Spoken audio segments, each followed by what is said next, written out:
On this episode of Tap Out Talk, we're getting the royal treatment.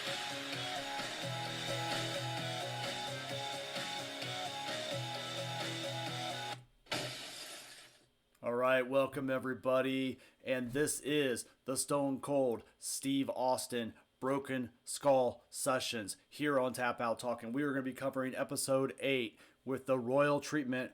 And it takes a king to know a king, and the one, the only, Jerry the King Lawler. If you're new to the channel, like, comment, do something to help me out. Greatly appreciate it. But without further ado, remember how this works. This is the podcast of the podcast. If you don't want to spend an hour and a half to 2 hours watching the actual Broken Skull sessions, come on over here, and I'm going to give you all the highlights and delights of what happened on this episode. So let's dig in. All right, so we start out here with a standard opening and greeting, as Austin usually does with most of his guests. He welcomes us to the Broken Skull Sessions, and his guest today, again, of course, is Jerry the King Lawler. Jerry jokes and wonders, overall how long it would take Austin to ask him to be on the show, and he kind of joked around and said, man, it took him long enough, and we're only 8 episodes in.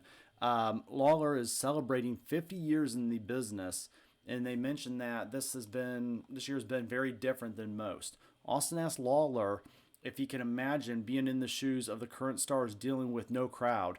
This was taken during the pandemic, so the superstars had a little bit different approach to their art. Lawler can only compare it to doing voiceover commentary and to do some of the earlier Raws when they would just be in studio. Lawler takes his hat off to the guys and gals, because the wrestling without a crowd is like 5 times harder because you don't have that emotion to play off of. Lawler and Austin both laugh about wrestling in front of nearly empty houses when they started. And they kind of make that joke of, abandoned high schools, that kind of thing. They make a very good point. During the pandemic times, I did say that would be hard because, you would be having a hard time gauging the crowd's reactions. And I know a lot of those great superstars are really good at playing to the crowd. Let's move on. All right, from here we get into a little bit of a Terry Funk versus Jerry Lawler talk.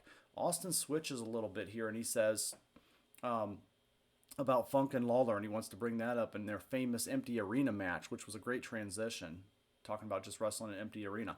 Lawler talks about the setup with Funk complaining that he couldn't get a fair shake in Memphis because everyone loved Lawler, including the fans, the police, and even the referees. They show clips from the match up on the Austintron, and Lawler and Austin watch, and they kind of mark out over it a little bit. It's fantastic stuff. Lawler puts over Funk, and he doesn't remember if they talked about anything before the match or if it was just improvised, but that he did remember enjoying working with them. We get the finish with Funk getting a piece of wood kicked in the back of his face, and then the fantastic sell of him losing his eye. They discussed how Funk was a little different and kind of an odd guy. You just had to watch out for what he would do in the ring. Lawler mentions it was unusual, and he gave him a weird feeling having no fans, kind of in that area. Austin jokes that you won't get rich working a bunch of empty arena matches. They did draw a ton of money in Florida off the match, as it was shown down there by Dory Funk. Next, they discuss a little bit of bleeding, and Lawler brings up that they had the same mat in Memphis forever, and it never dawned on them to really clean it. Ugh, gross. So Lawler saw people bleeding, and he wanted to try it, and then he tried it it became kind of a staple in Memphis, and bleeding and getting color, as they call it in the industry. He admits that he's never liked it and never felt comfortable really doing it, but he also wasn't much of a bleeder, so it just didn't work well for him or his moniker. We then kind of transition a little bit into the next category, which is personal hobbies. And I don't know if you guys knew this or not, but Jerry Lawler was quite the artist back in the day, and they touch on Lawler being an artist. And we see a picture that he drew of Superman. So we find out that Lawler was a really big Superman guy, and he thought he was going to grow up working in the comic industry, right? And go figure. And he wanted to be an artist for DC Comics, so he really enjoyed and liked to draw Batman and Superman. And so they showed that kind of picture there of him drawing Superman, which I must say is pretty good. His dad was a wrestling fan, and Jerry became one as well, so he started drawing wrestlers. And then someone convinced him to send the drawings in, and sure enough, they ended up live on the air. Jerry then got a call from Lance Russell, who asked him to do some more art. And then soon they asked him to be on the show. And Jackie Fargo, which they'll get into here, had a nightclub and wanted to, some art as well, basically for his club. He became friends with Jackie Fargo, and that's really how he got his foot in the door and into the business. So it was interesting to kind of see that how art transitioned Lawler into the world of wrestling a little bit, just because it kind of gave him the opening to the business. Lawler at that point moved to Ohio when he was 7, and he stayed there until he was about 15. So he spent most of his childhood growing up in Ohio, which now kind of makes sense of why they sometimes feature him at some sporting events. That was when he was first watched wrestling. He moved back to Memphis, and he had a bunch of kids in the same age on his street, and they all watched wrestling. They were all wrestling fans. Lawler got his start by running into a guy who was looking for Jackie Fargo, ironically, at the nightclub. And before Lawler was on the radio, and he was acting as a DJ, and that helped him get his first match. There was this small promotion that ran shows in an old movie theater. Lawler lied about wrestling in Florida because he just said he kind of had it serious, and then he asked what promoter, and that's when he knew the guy was kind of full of crap, right? He was about to walk away, but Jerry reminded him that he had a Saturday night radio show and he could plug the radio show for free. That was like gold, and the guy put Lawler in a tag team match in the main event. So Lawler ran a spot he created for the show every night for the radio. So, hey, free advertisement for the local promoter, right? And then from there, Fargo wanted him to stop promoting that renegade promotion, and he said that he would send him to a good place to learn if he would just stop, and Lawler agreed. So this kind of then transitioned into how he really started tying into Jackie Fargo. So as we said, we get a little bit into the Jackie Fargo stuff, and Austin brings up that Jackie Fargo and how he had a swagger and aggressive nature about him. His stuff looked good, and he had the showmanship and the strut. Lawler puts over Fargo's punches, and that's where he learned how to throw one ultimately. He puts over Fargo's ability to sell and how the fans would feel his pain. Lawler tells a story of Fargo pulling his straps down and then his tights to fire up the crowd, basically. So he would kind of do the whole pulling the straps down on the singlet and getting the crowd really going. And you could see Jerry doing that in his matches if you think about it. He admits he stole the pulling the strap down thing from that incident. And of course that we get a confession right there on the podcast. And Austin asks why he didn't pull it down sooner to get that match over. And Lawler laughs and he says, well, he gets asked that a lot, but he tells the story of being sued by a female fan that was at ringside one time. She was riding him, so Lawler got tossed out in front of her, and when Dutch punched him and spit flew out of his mouth and landed on her, he had to go to court, and his lawyer asked then why she had issues with Lawler, and she said that because the match is over when he pulls down his strap. So the jury then laughed at her and kind of threw the case out of court, basically. So it's kind of funny how that kind of just transitioned into there, the fact that he got sued over or something, and then she didn't really have a good case, right? They go a little bit further here. That Jackie Fargo was the king of Memphis, remember, and as soon as it was passed to Jerry and he became the new king, Lawler says it was a story of a hometown kid making good. Memphis didn't have pro sports at the time, and he happened, along with the king nickname by accident. He kind of stumbled into that. He had a feud with Fargo and cut a promo about him being the king of Memphis for too long. He won the match, and the kid yelled that Lawler was the king now.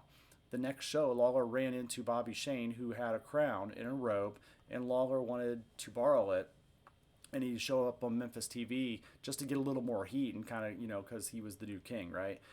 Shane was on the way to Australia and didn't want to take all of that with him, so he let Lawler borrow it.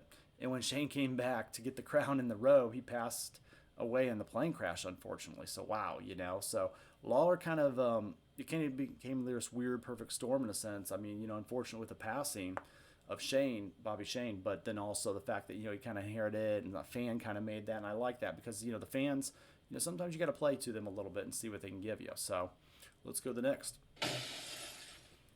Next up, they transition to a segment with the Sheik, and they talk about the Sheik and the Iron Sheik, so they kind of go back and forth here a little bit with this. But Austin wants to know about throwing fire, and Lawler says he got that idea from the original Sheik, okay? So that would be the Iron Sheik's, the one prior to him. When Lawler started, he was introduced himself to the Sheik and talked to him. And then they talked for about 15 minutes before the Sheik realized they were working against each other. The Sheik threw the fire that night but missed Jerry, and he actually hit the referee. Ouch. He then talks about the flash paper and how it was like seeing a magician do his trick. Austin asked about the worst incident with the fire, and Lawler tells a time of when he was working with the Iron Sheik. And like Lawler, he was nervous about the fire, and he was about to set fire and basically hit the Iron Sheik in the chest, and unfortunately the paper didn't light, and the Sheik sold basically the thing by being hit by the ball of paper. And that's fantastic, right? So next, a story about working with Randy Savage. We get a little bit of that, and then how Jerry had a scepter and that would have a flash paper in it, and he jammed the paper in it and accidentally set it on fire on his own face, right? It singed his nose hairs, his eyebrows, his beard, and it obviously scared him away from doing the fire bit for a long time after that. So it sounds like Macho Man got quite a bit there. That's the one thing I've seen them do the fire thing, but man, it just always looks like it doesn't work that great. I remember an incident with Hulk Hogan doing that on the Ultimate Warrior in WCW. So they tell you don't play with fire. Maybe they shouldn't as well, right? We then get into a common segment here on the podcast on the Broken Skull Sessions, where Steve Austin likes to throw out, hey, who were your favorites to work with? And I always like this one, right? So Austin throws out some names for Lawler to comment on. He mentions Curt Hennig, or you guys know him as Mr. Perfect. Lawler calls him awesome and discusses that their matches were, Lawler won the AWA title in 1988. We see the finish of the match here then, with Curt taking an over-the-top bump into the ring post. And he was always great at bumping and, selling these moves. Lawler says that it was fun to watch Curt in the ring because of that. And while working with him, and puts him over for those bumps and those sellings. So, and I agree. I mean, he's probably one of the best in the business, right? And then we get a little bit of Randy Savage, so Macho Man, right? Lawler worked with him before he ever got to the WWE. And he worked in the company, for his brother and his dad, Angelo Poffo and Lanny Poffo, right? And so his dad then was seen as an outlaw territory at the time. So soon they joined Lawler's promotion, and they had a loser leaves town match at the Rupp Arena, and it sold out 18,000 fans. And he calls Savage an awesome character and a guy to work with. So we then, kind of get some little Macho Man discussion, and then it goes into Bill Dundee. And if you guys don't know a lot about Bill Dundee, they had great chemistry together. And Lawler says it's because they never really liked each other. So the heat and the feel was, there was a little bit real there.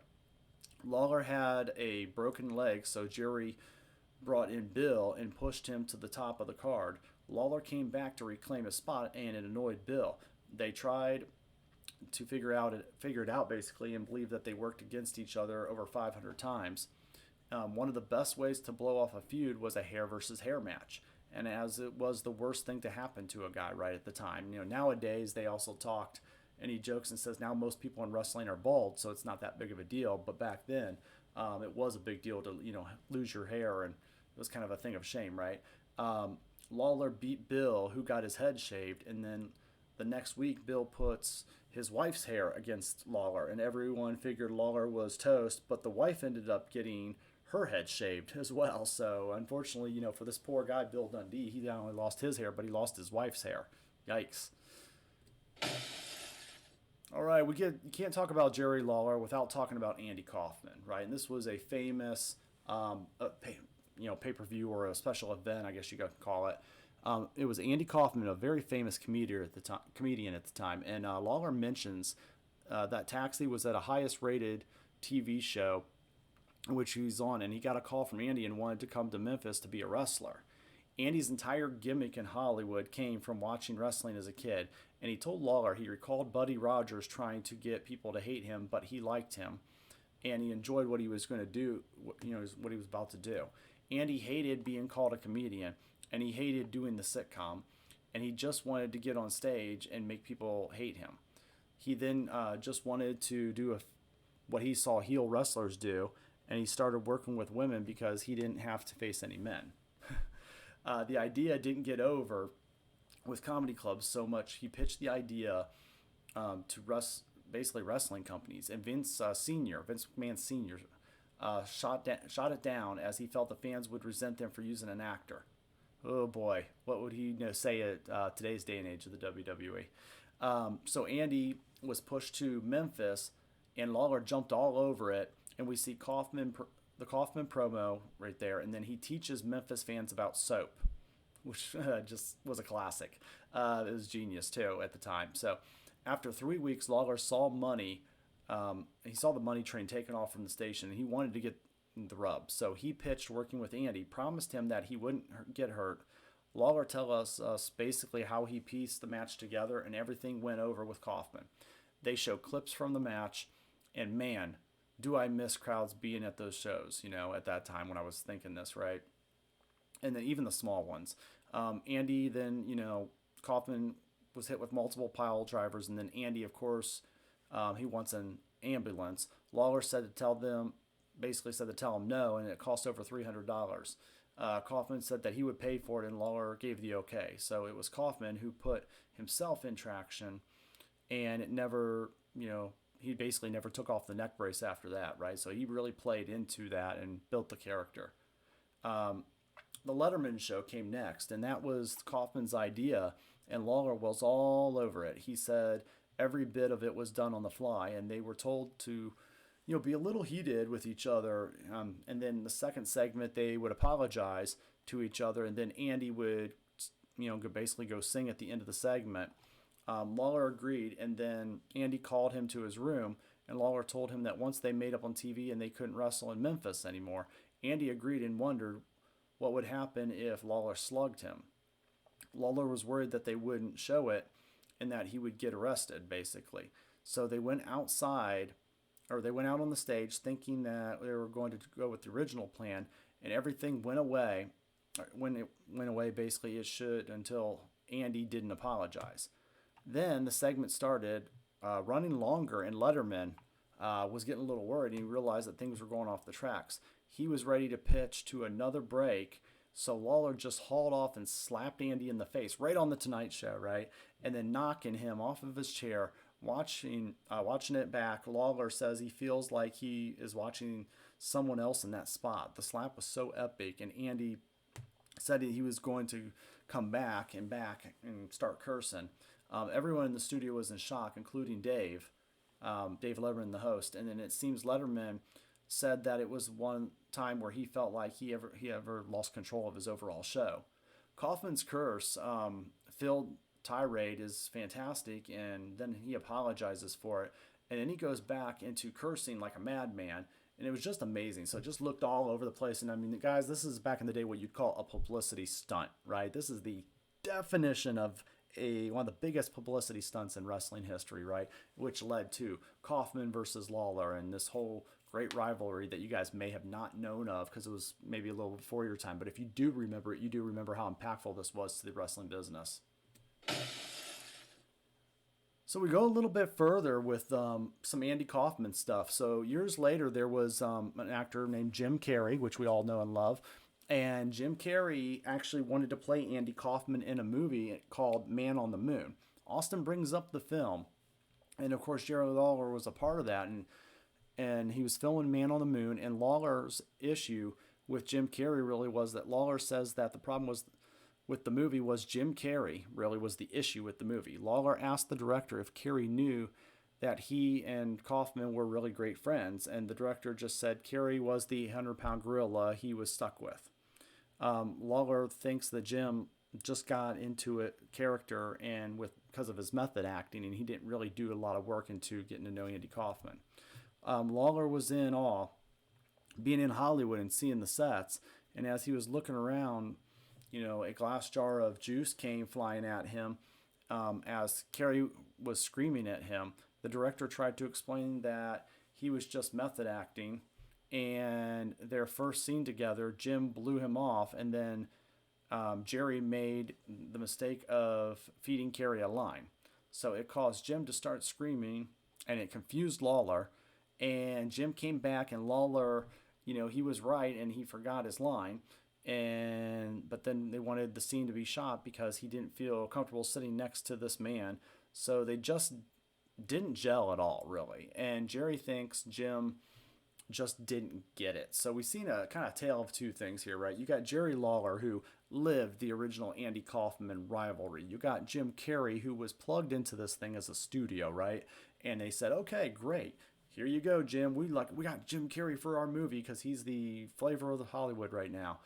And I think Jerry Lawler looked at that and he said, Jim didn't respect the business when he came in here to do this with me, and he didn't respect Andy Kaufman, who was his friend. So we get a little bit of history there, which I did not know myself. Let's go on.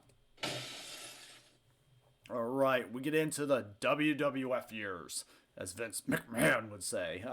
So Jerry gets called in 1993 to join the WWF. Lawler brings up the fact that Vince was in the middle of his trial, and Jerry mentions that every wrestler thinks that one time they are the best in the business, and then he says they all come from Memphis. So when Jerry got to the WWF, a lot of the guys had animosity towards him. There wasn't an infamous incident where someone took a dump in his crown. Oof. Yeah, I'd be annoyed at that, right?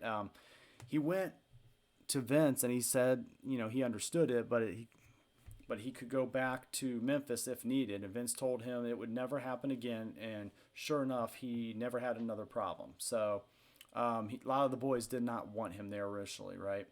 So Vince definitely was a fan of him and wanted him there. They discussed Lawler being an announcer originally, or being in the match, but kind of transitioning into announcer. And Lawler says that he never thought of doing it, and as he was only wanted to be a wrestler in his life. And then he tells the story of being at Raw and Vince looking for Randy Savage. And then this was during the Monday Night Raw Wars, and Vince was told to turn on the TV, and there was Randy on WCW TV, so he didn't even know where Randy was. And there he was going to the competitors. I think the King is getting things confused a little bit as Randy jumped ship at the end of '94, but this is his story, which was 9 months before Nitro existed. So Lawler said that Randy jumped ship without giving notice, and Vince was asked Lawler to do commentary, and that's how it started. Basically, is there was a need, and he jumped in and tried to fill it. They showed that it was November 7th, 1994 is when it happened. And that lines up with when Savage left, but it had to have lined up. It would have been like a Saturday night, right? Where they saw Savage show up on WCW TV. So they probably seen him on Saturday and then just went to do the commentary after. All right, so then we're going to get into WrestleMania. So we're going to start talking about some of his WrestleMania. Did Jerry Lawler ever get a WrestleMania match? Yes, he did. He got a match with Michael Cole. And, he got his WrestleMania moment there with the Battle of Commentators, right? So Austin asked what it was like for Lawler to finally work a WrestleMania. And it was Mania 27. And he said, I was there for the show. And he goes, it sucks it had to be against Michael Cole, of all people. But at least the man finally got to walk the aisle at Mania. And the match was atrocious and really should have been, best of Memphis wrestling with Cole. But getting murdered in the pile drivers and the fireballs, Lawler said it was great, but he doesn't know why it happened so, it couldn't have happened so much sooner. He seemed kind of confused about that part. Lawler won't argue with those who said that, it was the worst match in Mania history. He's like, I'm not going to argue with him on that because, he wasn't pleased with the match. It was kind of a mid-level comedy skit between the two in a sense. He knows that it could have been better and it should have been shorter for sure. And he knows that they could have done more because Austin and Swagger were also involved. So they could have done more with those guys and getting those two, kind of to back up. They discussed Vince McMahon and they discussed, they got into a little bit and they discussed Vince McMahon, and Lawler admires the dedication as nobody works harder. And he knows that he must love it because of how much he sacrifices just to keep doing it, right? And if it was Lawler, he would buy an island somewhere and show up, once a year at WrestleMania, basically. So Austin asked how Lawler feels following the heart attack, which was a very scary time in, Lawler's era here, where he did have the heart attack on air one of the Monday Night Raws and had to be taken to the hospital. Lawler said that he feels great and he's had over 1,000 matches since that last night. So, we did get a little bit in that. I remember hearing that. I was a little scared for Jerry, and I'm glad to see he's went through and he looks like he's taking care of himself and slowed his life down a little bit and keep that heart pressure in place. So, I was glad to see that was ended in a good story and not necessarily in a bad story. So. We then go into a little bit of a better story, which is going to be the Hall of Fame story time. So we got two sections here, Hall of Fame and then story time we'll get into. The Hall of Fame, Lawler got a call from Vince, as you like to get him, and he said he didn't want to do it because he thought it meant his career was over. Well, Vince had to explain to him that it didn't mean that he was retiring. It was just pitched to him that they wanted him and JR in the same year to honor them, really, for the that you could still retire and not retire. William Shatner got to induct them and asked Lawler how far the teleprompter, would be from where they were standing. And Lawler had to break it in to them and that they don't do that in the WWE. So Shatner then basically had to read his speech off paper and the fans started chanting, "You don't know him" chant, which is yikes, right? So that was one interesting thing that could have kind of happened at the Hall of Fame, because it was a little weird that William Shatner was introducing him, because they didn't really know him and they didn't really have a connection. But hey, the other good news is WWE Storytime, and this is an episode on WWE's network, and they talk about stories of the wrestlers, but they draw them in cartoon animated forms. And since Lawler was a former artist, who better to have than to do this? So it was done by Mean Gene Okerlund. And since Mean Gene has unfortunately passed away, they've actually hung his picture on the fireplace on the show. And he says it's an honor to pick up where Gene finished off. Earlier today, he actually got to see what he would look like animated. And it's kind of sweet in that he would have a Lawler set a photo of Gene on the fire mantle, as we mentioned, to keep the legacy going. So, and I like the fact that you got Lawler in there, and hey, I'm sure he's going to be able to get the draw himself too a little bit. So it's really full circle for Jerry Lawler since he started in the industry, in the art business, and then he was able to kind of go full circle and end with something art related in the wrestling business. So I really like that little catch there, and I don't know if they did that on purpose, but it was nice. All right, guys, we get into the final thoughts here as we're going to wrap up soon. And final thoughts on this podcast, we got next for Lawler is the 50th anniversary show for an outdoor park in September to commemorate his first match in Memphis. So there's going to be a celebration for Jerry Lawler, and then he's getting ready for that. Slaughter, Luger, Scott Steiner, Dory Funk, and all the others are going to be there. He doesn't know who he will wrestle yet, but as it's been narrowed down to about 10 guys, right? So, hey, he might take them all on. Who knows? He makes sure that people know, though, that it's not a send-off and it's not going to be his last match. So Austin puts over Lawler, and he says, that ultimately he thanks him for coming on to the show and everything he did to help the industry. And also JR became more famous. Austin wraps up by saying that they both got a rub from it, really. And, this was great, and I want more, really. So hearing Jerry Lawler went through his career, and he highlighted it pretty effectively. They did stretch it out with a few little stories, but this was great. I kind of wanted to hear more. I just wanted to learn more about this era and this history of Memphis wrestling, right? So there are files on the WWE Network. You guys can look up some Memphis wrestling stuff. But Lawler's fantastic to listen to, as we have for years on commentary. And with a 50-year career, they could have talked for 4 hours if they wanted and still barely touched on things. The Kaufman/Jim Carrey stories were the high points here for you guys if you want to speed through and listen to certain parts. I also agree with Austin that Lawler doesn't give himself enough credit, and I hope that this makes younger fans take notice of Jerry Lawler and his really overall accomplishments, and not just a commentating guy, right? That he also did well, and he would scream about puppies, right, in the 90s. So this is a must-watch. Like every other episode of the series, I am always a sucker for guys that just sit down and are talking about their business, because we're at the stage where we want to see behind the curtain. We want to just pull the curtain a little bit, and then we want to close it, and we want to watch TV and enjoy it as a fan, right? So I definitely recommend the Jerry Lawler one.